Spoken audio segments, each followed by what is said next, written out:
Hay un caso ocurrido, si no me equivoco, en Mendoza, chicos, ¿verdad? En Mendoza, que es muy interesante, porque una persona, una mujer fue despedida de su trabajo y en la demanda que ganó, contemplaba que la indemnización tuviese el agregado de un sueldo que le pagaban que era inferior al de sus pares varones. Esta persona, Daniela Montani, era gerente de un establecimiento y aparentemente no. La justicia lo probó ante la justicia, cobraba por el mismo trabajo un sueldo inferior al de sus pares varones. Dentro de la indemnización hubo que pagarle incluso el monto que permitiera nivelar esa cifra. Estamos con Daniela Montani en línea. Montani, no sé si lo pronuncio bien. Doctora, ¿cómo le va? Buen día. Hola, buen día a todos y a la audiencia. ¿Su apellido es? Montani. N-I al final. Montani, perfecto. Bueno, lo expliqué bien, fue un poco... ¿Cómo era la situación? ¿A qué de qué cargo desempeñaba usted? Y si es verdad que cobraba menos que sus pares varones. Sí, lo explicó bien, Sergio. Yo era gerenta de legales de un grupo empresario importante acá de Mendoza, de la provincia de Mendoza, y a nivel país también, de una empresa de transporte público de pasajeros. Y bueno, a lo largo del tiempo, casi 10 años fueron de trabajar allí, se fueron suscitando una serie de circunstancias que llevaron a que, bueno, finalmente se terminara la relación laboral y, saliera a la luz, obviamente, a través de un fallo. No fue tan sencillo, que había una brecha salarial importante, prácticamente del doble, es decir, yo cobraba la mitad del salario que cobraba mis compañeros gerentes, varones. ¿La actividad exactamente cuál era? ¿Gerente de...? Yo era gerente del departamento de legales. Sí. Allí son 26 empresas que conforman este grupo empresario, que básicamente es de transporte público de pasajeros. La idea es no mencionar a las empresas, porque no, la verdad que no es intención dejar mal a nadie, más allá que el fallo sí lo menciona. Claro. Pero sí, esa era mi función. Bueno, y durante el desempeño de su labor, ¿usted hizo algún reclamo en su momento cuando estaba trabajando a sus superiores, a los dueños? ¿Por qué yo gano menos que ellos? Claro, en realidad lo que suele ocurrir, yo además de ser la actora, digamos, soy la abogada de mi propio juicio.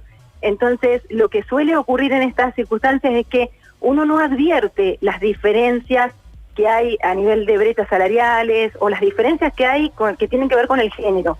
Uno en la diaria va creyendo que todo está bien, es decir, tampoco es que nos andamos contando a los gerentes qué sueldo tiene cada uno.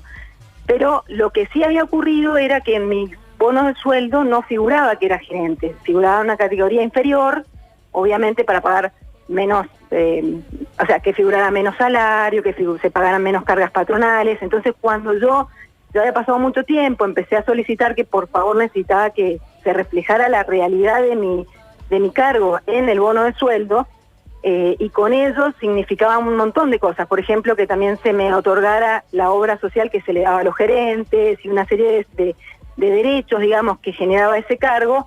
Ahí empezó a haber un cambio en la relación laboral que teníamos y un desgaste que tardó a lo largo de 2 años, y que después terminó obviamente en una ruptura, ¿no? Pero realmente es muy fuerte lo que está contando, doctora, porque no le encuentro razón. Más por el hecho de a esta mujer le paguemos... No la entiendo. Es incomprensible. Yo tampoco.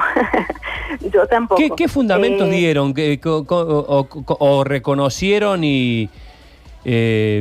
No, la realidad es que, la prueba de lo que yo estoy diciendo está reflejada en la sentencia, que para mí, más allá de haber ganado un fallo, fue la verdad que a nivel personal una gratificación muy grande al alma, porque estas cosas duelen mucho, aunque uno las pueda contar ahora en la distancia, pero en el momento conllevaron a que yo pasara por una situación de un proceso de ansiedad y de estrés, que incluso tuve un tratamiento psiquiátrico. Entonces se fueron dando durante 2 años, que eso por ahí es lo que creo que hay que rescatar para que la audiencia tome en cuenta. Que las personas tienen que luchar por lo que consideran que es válido, ¿está bien? De buena forma, porque a veces uno acepta condiciones que nos denigran o que nos hacen sentir vulnerables o que no vamos a poder después lograr otros objetivos, y en realidad hay que plantarse y saber de que a la larga lo que no está bien y hay que dejarlo salir a la luz. Tal vez yo durante 2 años aguanté situaciones que no habría que haber aguantado y eso hasta repercutió en mi salud. Entonces a eso quería conllevar de que no, la audiencia tiene que saber que no hay que soportar cosas que no corresponden. Yo no lo puedo creer. Yo no lo puedo creer. Déjeme ser irrespetuoso. El trabajo suyo era más fácil que los otros. Necesito una razón para entrar en las cabezas de estos dueños. Era más fácil, era más liviano, trabajaba menos horas, le daban un menú especial, no sé. No, o sea, yo no lo advierto, es decir, yo no puedo decir, sería mal de mi parte decir que yo era mejor o era peor. Es decir, sí. Supongamos el peor de los escenarios, por un segundo, Sergio, que yo era peor que mis otros compañeros gerentes, ¿está bien? Sí. Pensemos por un segundo que es así. La realidad es que entonces lo que la empresa debería haber hecho es haberme echado, ¿está bien? Y haberme pagado lo que correspondía que me pagaran porque yo no servía para el puesto. Pero que eso entre varones, entre hombres, eso hubiera sido la situación lógica. Hay 3, 4 gerentes. Porque, a ver, si un empleado no funciona en un puesto, estamos hablando que estuve prácticamente 10 años, ¿está? Entonces, si un empleado no funciona en un puesto, ¿qué ocurre? En cualquier puesto. El de gerente, el de maestranza, el que fuese. No funciona y después se lo echa, se lo desvincula. Y la ley prevé cómo es esa desvinculación, ¿está bien? Totalmente. Entonces, en este caso, vuelvo a repetir, aunque yo hubiera sido la mejor o hubiera sido la peor, la situación no debería haber llegado a estas instancias y no debería haber ocurrido lo que ocurrió. ¿La razón del despido fue por achicamiento personal, por...? No, esto comienza así. En realidad hay una reunión muy importante durante 2 años antes de que ocurriera todo esto, en el cual, como yo estaba requiriendo que se me pusiera el cargo del gerente, se reflejara en la categoría, ellos aducen una reestructuración, bla, bla, bla, y como que tenía que seguir quedando el de jefe de sector, ¿está bien?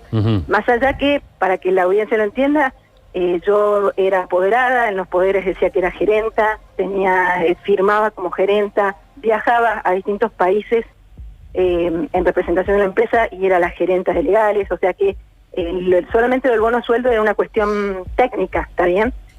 Así es que, bueno, a raíz de esa situación se van sucediendo que empieza a ver de que ya no me aumentan el sueldo, entonces aumentaban el sueldo a otras personas, pero a mí no, y ellos decían que era porque no había mucho dinero, porque la empresa no estaba bien, y bueno, y así fue ocurriendo a lo largo de 2 años, entonces hubo una brecha salarial muy importante, porque a los demás les aumentaban y a mí no. Y después la ruptura vino, yo entré en una situación de enfermedad, entonces presenté unos certificados por licencia, y ellos a partir de allí empezaron a pagar menos todavía, depositaban menos salario que el que correspondía, y después me echaron con una causa, obviamente una causa ficticia, inventada, también sale ahí en el fallo, que ellos nunca pudieron demostrar que yo había hecho abandono de trabajo, sino simplemente que estaba presentando los partes médicos. Así que sí, me echaron con causa. Qué bárbaro. Causa ficticia, pero con causa. Qué bárbaro. Suele ocurrir. ¿Y la justicia le ha dado la razón a usted, doctora, en todo? Sí, en todo. Hay una pequeña cosa que no la aceptaron, que se llama así, el artículo 80 de la Ley de Contrato de Trabajo prevé una multa de 3 salarios cuando la empresa no entrega las certificaciones laborales. Pero como la empresa después las presentó en la demanda, bueno, la justicia consideró acá en Mendoza que daba por hecho que, bueno, que las había presentado en la demanda. Está bien. Entonces eso fue lo único que rechazó. Pero consiguió. pero las consiguió a la certificación. Sí, están, o sea ya están, así que... O sea que acá no por suerte, después de un largo camino, pero hubo que llegar incluso a la Corte, obviamente, a la Corte acá de Mendoza para lograr el fallo, ¿no? Bueno, doctora Montani, muchísimas gracias por su testimonio y felicitaciones por haberlo llevado hasta sus últimas consecuencias. No, yo le agradezco a ustedes por haberme llamado y que esto se pueda contar para que le sirva a otras personas, nada más. Un gran saludo. Gracias, igualmente, que tengan buen fin de semana.